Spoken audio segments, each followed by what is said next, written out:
Hello friends, आपके अपने channel आखिर स्टडी में दोस्तों आपका बहुत बहुत स्वागत है।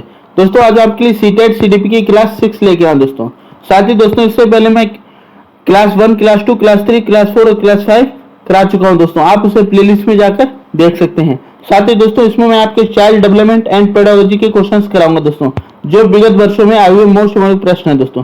साथ ही दोस्तों इसकी अगर पीडीएफ चाहिए तो इसकी पीडीएफ हमारे टेलीग्राम ग्रुप से बिल्कुल फ्री में डाउनलोड कर सकते हैं दोस्तों, क्योंकि जो सीटेट का एग्जाम जुलाई में होने वाला है दोस्तों, इसके लिए ये वीडियो बहुत ही महत्वपूर्ण रहेगी। तो आइए वीडियो को शुरू करते हैं। क्वेश्चन हमारा पहला, किसी कठिन समस्या का हल अच्छी तरह से निकालने के लिए क्या आवश्यक है। यानी कोई कठिन समस्या है तो उसका हल निकालने के लिए सबसे सरल और अच्छा तरीका क्या है। माता पिता की सहायता लें, साथियों की सहायता लें, सब प्रयत्न या अध्यापक की सहायता लें। तो दोस्तों सबसे जो अच्छा तरीका है समस्या से निपटने का वह होता है सब प्रयत्न दोस्तों। क्या? सब प्रयत्न, यह सबसे बेहतर तरीका है। तो ऑप्शन सी हमारा राइट आंसर हो जाएगा। छात्रों का निम्नलिखित में से किस तरह से सही मूल्यांकन संभव है। यानी छात्रों का आपको मूल्यांकन करना है तो आप किस तरीके से करेंगे। वर्ष में 2 बार करेंगे, या वर्ष में केवल 1 बार, प्रति माह मूल्यांकन हो, या वर्ष में 3 बार हो।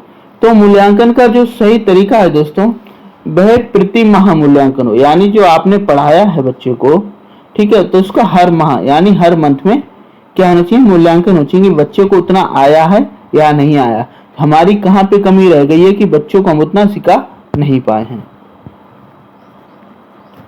शिक्षक होने के नाते आपका हड़ताल के बारे में विचार क्या है।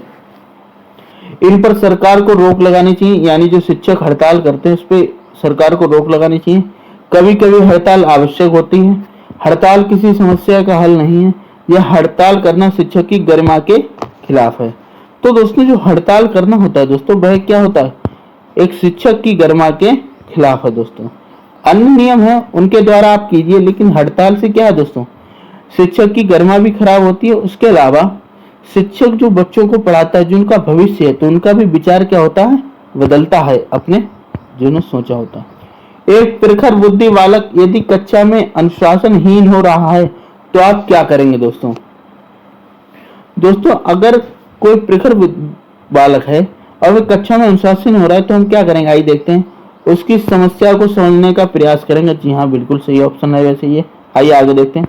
आप उनकी परवाह नहीं करेंगे। जी नहीं, परवाह क्यों नहीं करेंगे, ये तो गलत बात है। जो हमारा छात्र है, चाहे कैसा भी छात्र हो, सभी की क्या होगी, परवाह करी जाएगी। उसके अभिभावक से शिकायत करेंगे। शिकायत करेंगे तो ऐसा होता है गलत व्यवहार भी पहुंच सकता है। उसको आप दंड देंगे। जी नहीं, सबसे बढ़िया और पॉजिटिव आंसर क्या होगा हमारा, उसकी समस्या को समझने का प्रयास करेंगे। यानी आखिर क्या समस्या है जो बच्चा अनुशासन ही हो रहा है, उसकी समस्याओं को जानेंगे और समस्या क्या करेंगे, दूर करेंगे। तो option is the right answer. आपकी कक्षा के कुछ छात्र समाज सेवा से जी चुराते हैं। एक शिक्षक के प्रति आप क्या करेंगे। यानी आपके कक्षा कुछ छात्र है जो समाज सेवा से क्या करते हैं, जी चुराते हैं। उनको आप दंड देंगे, आप उनको शारीरिक श्रम करने की प्रेरणा देंगे, आप उनकी उपेक्षा करेंगे, या उनसे कुछ ना करेंगे दोस्तों। तो दोस्तों उनसे हम क्या करेंगे, उनको अब शारीरिक श्रम करने की क्या देंगे, प्रेरणा देंगे दोस्तों। इससे समाज में भी सहयोग होगा और उनका शारीरिक स्वास्थ्य भी सही रहेगा। कमजोर विद्यार्थियों के शैक्षिक स्तर को आप कैसे ऊपर उठाएंगे। तो कमजोर विद्यार्थियों के शैक्षिक स्तर है दोस्तों, उसको उठाने के लिए अभिभावकों को सूचना देकर, प्रधानाचार्य को सूचना देकर, या अच्छे विद्यार्थी की सहायता से अतिरिक्त समय देकर। तो दोस्तों अगर कोई कमजोर विद्यार्थी है तो ऐसा नहीं है कि उसके अभिभावक को बताएं कि आपका बच्चा कमजोर है, या प्रधानाचार्य को बताएं, तो उनसे कुछ नहीं होगा। सबसे सही और सबसे पॉजिटिव आंसर होगा अतिरिक्त समय देकर। यानी जो विद्यार्थी कमजोर है तो उसको हम क्या देंगे, अतिरिक्त समय देंगे, उसे और समझाएंगे, पढ़ाएंगे, जिससे वह क्या और बच्चों के साथ आ सके।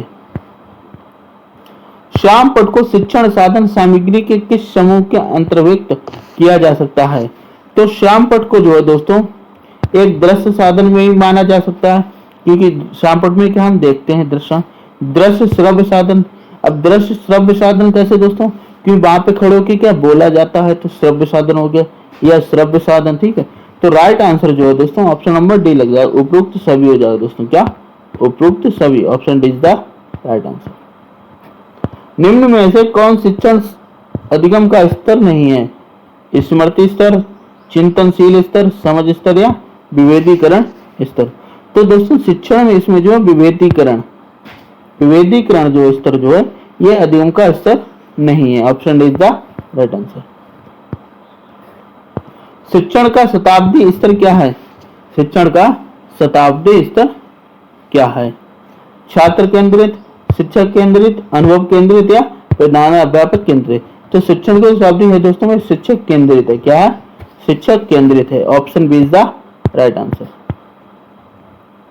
मनोचित्रण का संदर्भ है। मनोचित्रण का क्या संदर्भ है? जोखिम भरे कार्य के लिए कर्म योजना, अर्थ ग्राह्यता को बढ़ाने का एक तकनीक, मन को प्राप्त का अन्वेषण या मन का चित्र खींचना। तो मनोचित्रण जो है दोस्तों मन के प्राप्त का अन्वेषण करना दोस्तों। Option C is the right answer. मानवीय मूल्य जो प्रकृति में सार्वत्रिक हैं के विकास का अर्थ है दोस्तों। तो दोस्तों अभिव्यक्ति के दोस्तों काय का अभिव्यक्ति। Option C is the right answer.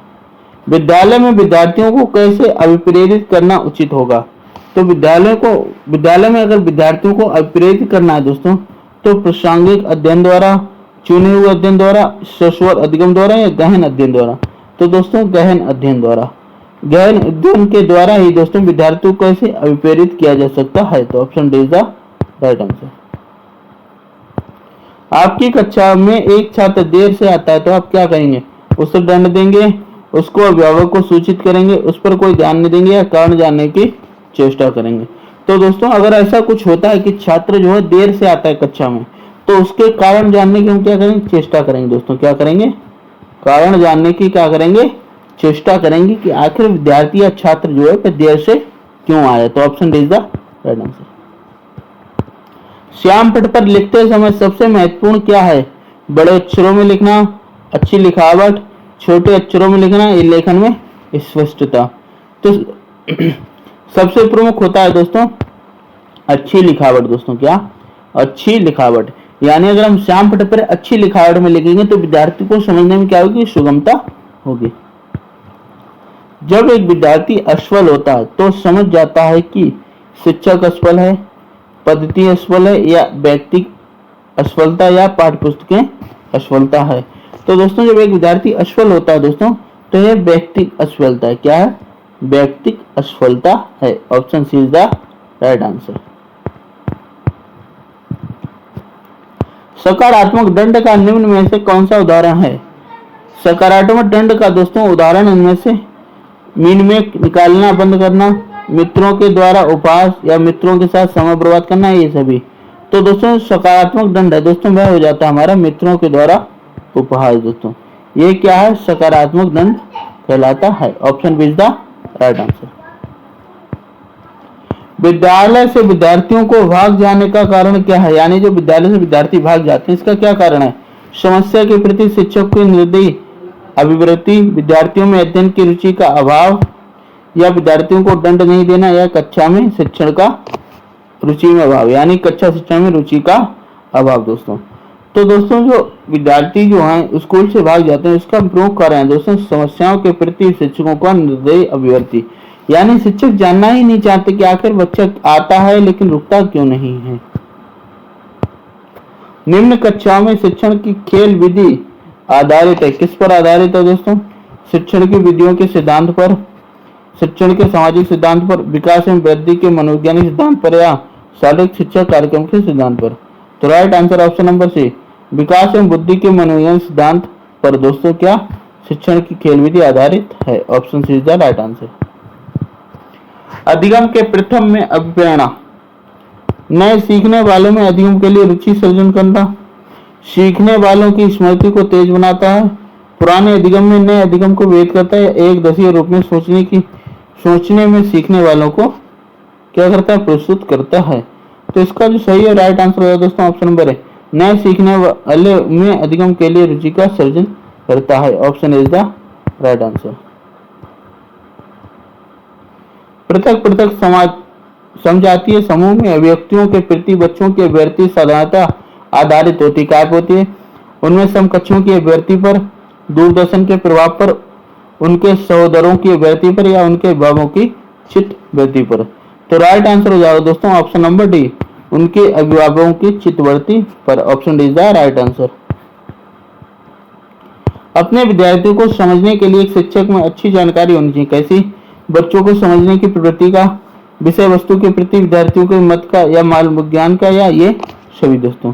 तो राइट आंसर हो जाएगा दोस्तों ऑप्शन नंबर डी, ये सभी। यानी अपने विद्यार्थियों को समझने के लिए एक शिक्षक में क्या होना चाहिए? बच्चों की समझने की प्रवृत्ति, विषय वस्तु के विद्यार्थियों को मत का और बाल मनोविज्ञान का दोस्तों। तो उपयुक्त सभी चीजें होनी चाहिए। निम्न में कौन सा कथन सत्य नहीं है? कौन सा कथन सत्य नहीं है? शिक्षक जन्मजात होते हैं, तो ऑप्शन ए वाला ही हो जाएगा दोस्तों असत्य। क्योंकि शिक्षक कोई जन्मजात नहीं होता ना दोस्तों, वो तो पढ़ता है, उसको योग्य बनता है, डिग्री लेता है, उसके बाद बनता है। तो ऑप्शन ए हमारा रॉन्ग हो जाएगा दोस्तों। अच्छा अध्यापक वह है जो, अध्यापक कौन सा है दोस्तों? तो अच्छा अध्यापक वह जो सदा जीवन व्यतीत करता है, अपने विद्यार्थियों से अच्छी लगन रखता हो, मेधावी या परिश्रमी हो, या अपने विषय में प्रवीण हो। तो अच्छा अध्यापक वह दोस्तों जो अपने विद्यार्थियों से सच्ची लगन रखता हो, वही एक अच्छा अध्यापक कहलाता है। Option B is the right answer. छात्रों को दंड देते समय अध्यापक के मन में क्या भावना होनी चाहिए दोस्तों?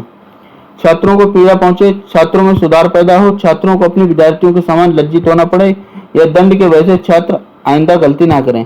तो दोस्तों जो अध्यापक होता है उसके मन में होना चाहिए कि छात्र जो है दोस्तों, छात्रों में क्या हो? सुधार पैदा हो। अगर वह दंड कर दे रहे हैं तो उससे क्या छात्र में सुधार पैदा हो।